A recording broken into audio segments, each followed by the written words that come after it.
Voglio bene a tutti voi, cari fratelli e sorelle. Vi auguro di vivere nella pace e nell'armonia.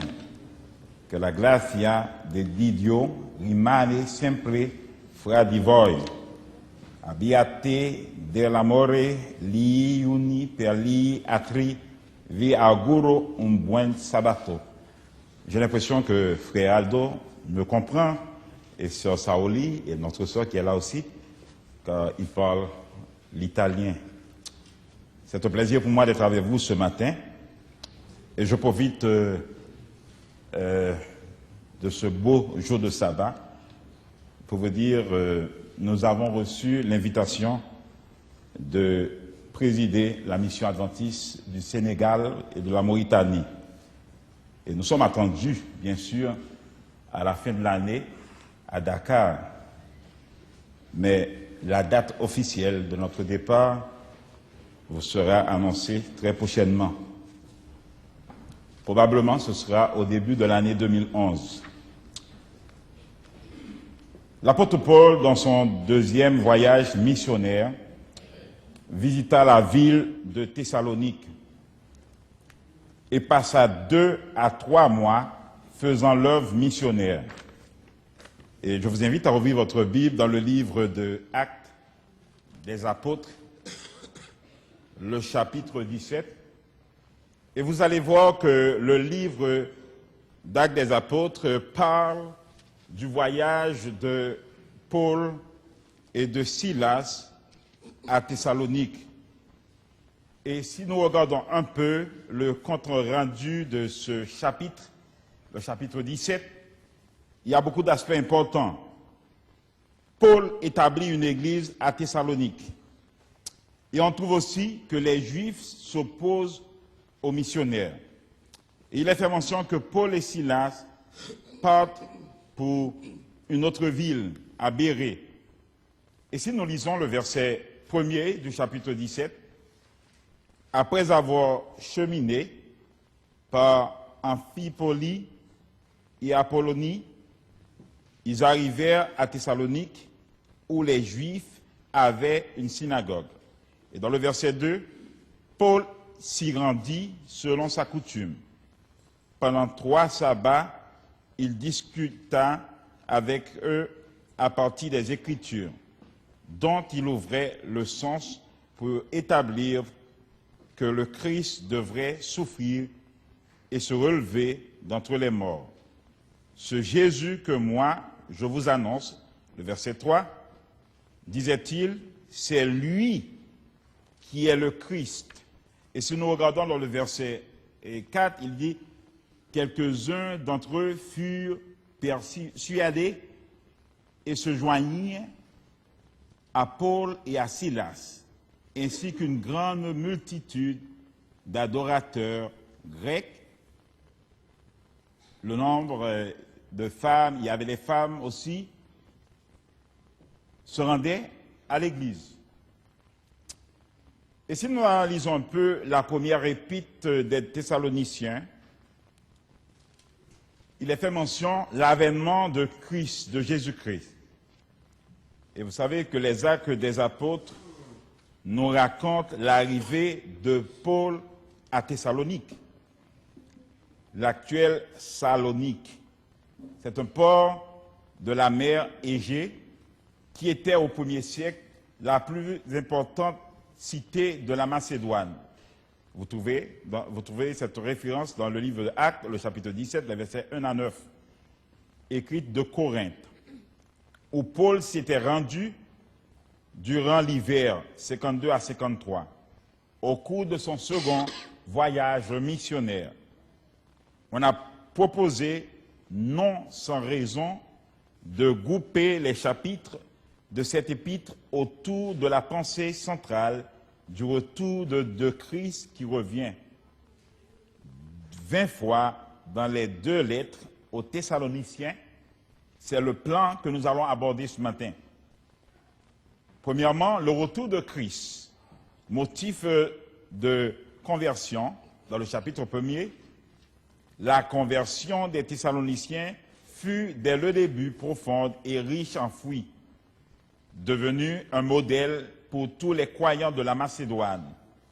Ils se sont convertis à Dieu en abandonnant les idoles pour servir le Dieu vivant et pour attendre des cieux son Fils Jésus-Christ. Le deuxième aspect dans cet épître, on rencontre que le retour de Christ, stimulant du ministère. En 20 versets d'une admirable concision, l'apôtre expose les principes de son ministère. Sa prédication ne repose ni sur l'erreur, ni sur des motifs impurs. Il parle, certes, non pour plaire aux hommes, mais pour plaire à Dieu. Il a pris soin des nouveaux croyants comme une nourrice. Il a été pour eux comme un père. Ils seront sa couronne de gloire au jour de l'avènement de Jésus-Christ. Telle a été l'opinion d'un théologien. Le retour de Christ, source de sanctification. Ça, c'est le troisième aspect que nous rencontrons. Ce qui importe, c'est qu'au jour du Christ, les cœurs soient d'une sainteté irréprochable. Il s'agit donc de marcher de progrès en progrès. Car ce que Dieu veut, c'est que nous soyons des chrétiens qui persévèrent, malgré nos erreurs. Ce sont des références de certains théologiens. Il y a un autre qui déclare au sujet des épîtres de Thessalonique, le retour de Christ est une source d'espérance. L'apôtre résume en 3 versets tout le programme de l'avènement du Seigneur. D'abord, le signal de l'archange et de la trompette de Dieu, puis la résurrection des morts en Christ. Il y a un autre auteur qui déclare « Le retour de Christ est une source de vigilance. » L'essentiel n'est pas de rechercher une date, de fixer les temps et les moments du jour du Seigneur. Il viendra comme un voleur, dans la nuit, quand les hommes diront « paix et sûreté ». Et un autre théologien très fameux déclare « Ce qui importe, c'est de veiller, de ne pas dormir, de vivre comme des enfants de lumière en s'abstenant de toute espèce de mal. » L'épître se termine par cette admirable bénédiction « Que le Dieu de paix vous sanctifie lui-même, tout entier, et que tout ce qui est en vous, l'esprit, l'âme et le corps, soit conservé irrépréhensible pour l'avènement de notre Seigneur Jésus-Christ. » Cette épître est la première en date des lettres de l'apôtre Paul. Elle fut écrite de Corinthe, où Paul s'était rendu durant l'hiver, l'année 52-53, au cours de son second voyage missionnaire. On a proposé non sans raison de grouper les chapitres de cette épître autour de la pensée centrale du retour de Christ qui revient. C'est le plan que nous allons aborder ce matin. Le retour de Christ, motif de conversion. La conversion des Thessaloniciens fut, dès le début, profonde et riche en fruits, devenue un modèle pour tous les croyants de la Macédoine. Ils se sont convertis à Dieu en abandonnant beaucoup de choses qu'ils faisaient dans le passé. Chers amis, le Christ est ici le personnage central. Il est le centre. Il doit être le centre de notre vie. Et nous devons veiller et prier. Et lorsque nous regardons un peu l'attitude de Paul, il y a beaucoup de choses que nous pouvons apprendre lors de ce voyage, lorsque, à cause de certaines persécutions qu'il y a eu contre sa personne et contre ses collègues, il s'enfuit à Bérée. Et arrivé à Bérée, et là encore, ils ont trouvé une autre persécution. Lorsqu'un groupe de Juifs de Thessalonique allait à Bérée, provoquant des divisions et incitant la congrégation à se rebeller contre lui. Sachant la brièveté de son séjour en Thessalonique, il n'y a pas eu suffisamment de temps pour affirmer les nouveaux croyants dans la foi. Il y avait un risque que ces néophytes retournent au monde à cause des grandes persécutions qu'il y a eu. Alors, Paul envoie au jeune Timothée à Thessalonique, probablement depuis la ville de Bérée et depuis Athènes. Il voulait s'informer comment a été l'état d'âme des Thessaloniciens. Entre-temps, Paul alla de Bérée à Athènes et d'Athènes à Corinthe. Et pendant qu'il était à Corinthe, Timothée apporte les nouvelles que l'apôtre Paul espérait. Malgré les difficultés, les défis, les persécutions, les Thessaloniciens restèrent fermes dans la foi, malgré certaines erreurs qui méritaient d'être corrigées. Et nous trouvons dans les épîtres aux Thessaloniciens le premier aspect que nous trouvons. À qui s'adressait cette lettre? Et la réponse ne se fait pas trop attendre, à l'église des Thessaloniciens. Et que veut dire le mot église? Le mot église vient du grec ecclésia, formulé de la parole eka, qui veut dire a été, et le verbe kaleo du grec qui veut dire appeler, c'est-à-dire une assemblée de personnes ayant été appelées à se réunir à part. Et le mot veut dire une assemblée sélecte. Les croyants sont une assemblée qui a été sélectionnée parmi le monde, appelée des ténèbres à son admirable lumière, de la mort à la vie, du péché à la sainteté, de la condamnation au salut, de l'emprise de Satan au règne de Dieu. Vie et origine de l'Église, c'est notre aspect que nous rencontrons. En Dieu notre Père et en Jésus notre Seigneur. On le trouve dans le verset 1er. Dieu le Père envoya son Fils. Jésus est notre Sauveur et Seigneur. Et la formule de salutation que vous rencontrez dans l'introduction est grâce et paix. Vous allez voir ça dans les livres de Thessaloniciens. On parle de grâce et de paix. Grâce, c'est le salut habituel des gentils. Paix, shalom, que vous connaissez, c'est le salut des Juifs. Alors vous voyez, grâce, salut des gentils et paix, le salut des Juifs. Dans les épîtres pastorales et dans le livre de 2 Jean, la salutation est grâce, miséricorde et paix. Et si vous regardez dans votre Bible, vous allez voir, dans le livre de 2 Jean, parle de grâce, miséricorde et paix, que nous trouvons dans le livre aussi de 1, 2 Timothée, le livre de Tite et le 2e livre de Jean. Tandis que dans l'épître de Jude, le salut est miséricorde, paix et amour. Vous trouvez dans le livre de Jude qui renferme qu'un chapitre, dans le verset 2.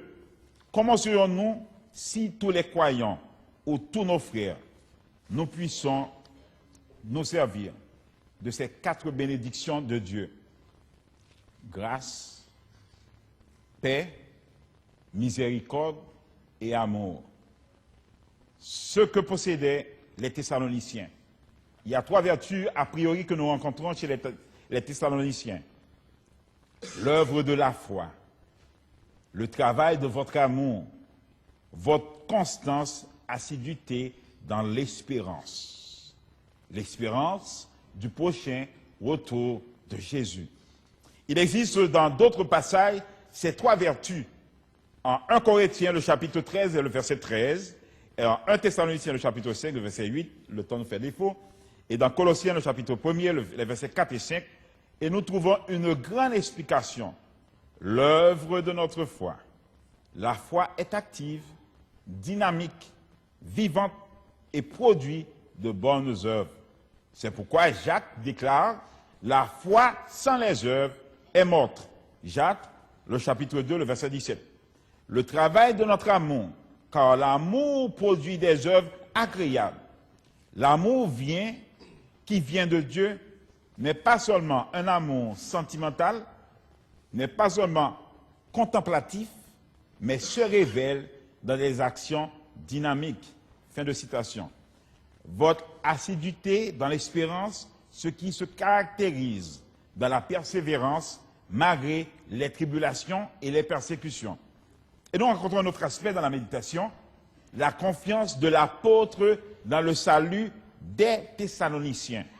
Lorsqu'il déclare, parce que nous connaissons, frères aimés de Dieu, votre choix. Dans le verset 4, Dieu nous a choisis. Nous sommes ses créatures. Nous devons le suivre et nous devons accepter le salut qu'il nous donne gratuitement.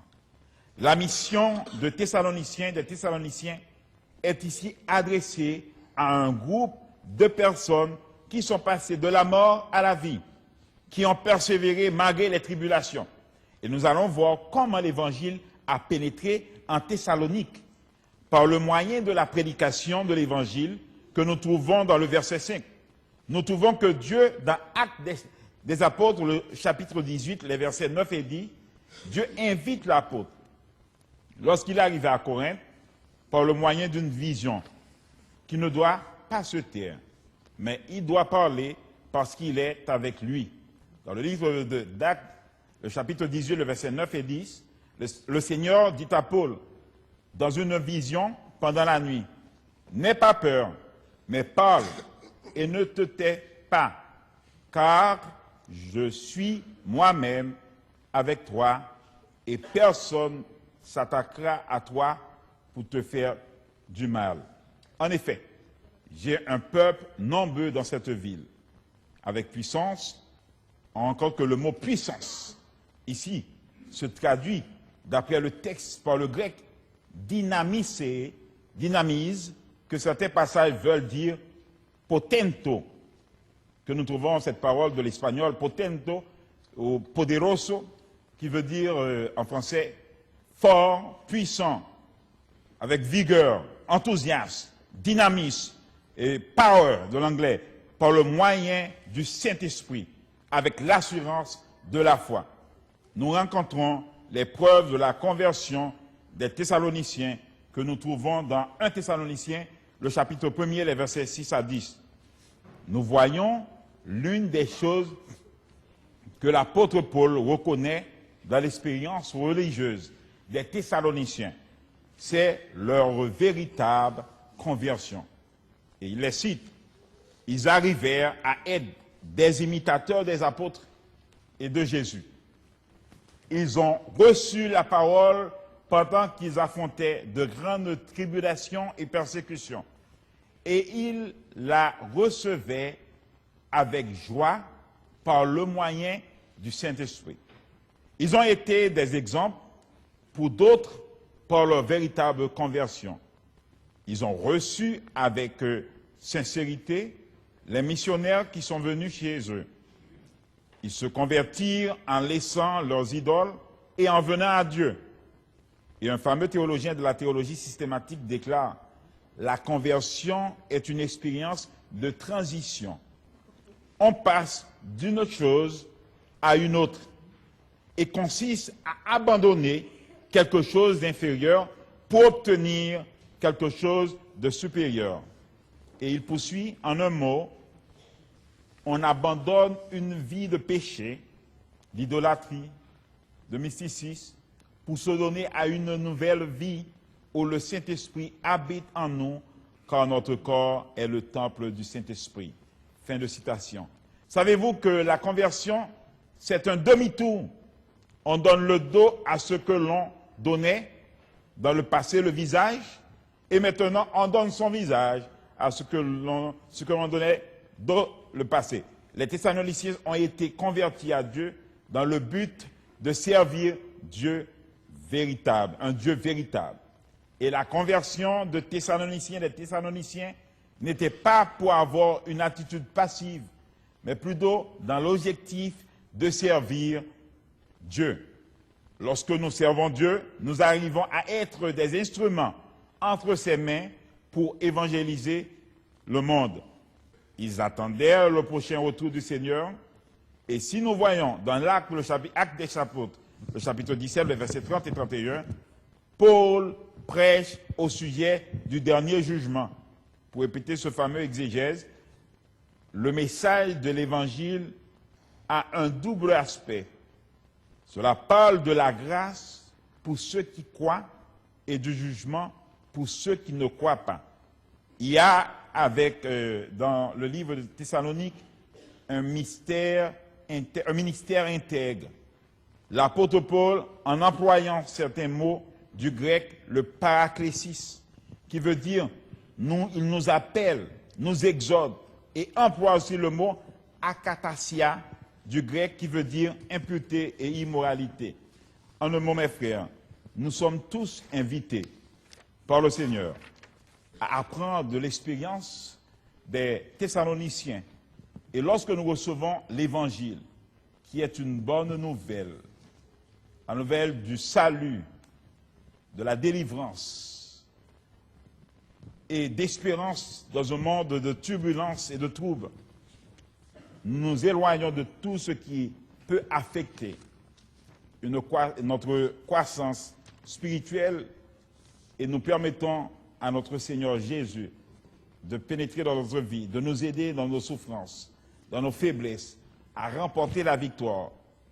Que le Seigneur nous bénisse, qu'il fasse de nous des ambassadeurs pour Christ dans un monde de turbulences spirituelles, économiques, dans un monde où il y a des dysfonctionnements et les dysfonctionnements deviennent fonctionnels, où ce qui est anormal devient normal, où ce qui est normal devient anormal.